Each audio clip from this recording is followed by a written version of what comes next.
এইবার ঈদ একটু ব্যতিক্রমী, এবার সব দিক দিয়ে ভালো ছিল ঈদ। আপনারা দেখবেন পুরো ১ মাস আপনাদের দ্রব্যমূল্যের মোটামুটি সব ব্যাপারে সহনীয় ছিল, এবং ঈদের বাজারে দেখবেন আপনার বাজার মোটামুটি সে ছিল খুব কোনো টেনশন ছিল না। অনেক সময় বাজারে দেখা যায় এই বাজারের চিন্তায় ওই বাজারের চিন্তায়, এটা মোটামুটি এবার কিন্তু শৃঙ্খলা ছিল এর আগের মতো। কিছু যে ঘটনা ঘটেছে বাট এটা উল্লেখযোগ্য কিছু না।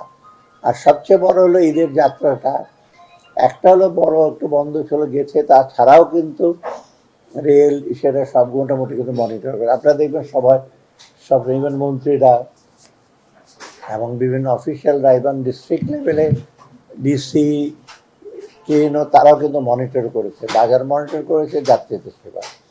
অতএব আমি বলবো যে সার্বিকভাবে এসে আর একটা ভালো কতগুলি নিউজ, আমাদের রেমিটেন্স আসছে অনেক বেশি, এবার 3 বিলিয়নের মতো। তারপরে আপনার ফরেন এক্সচেঞ্জ রিজার্ভটা একটু বেড়েছে।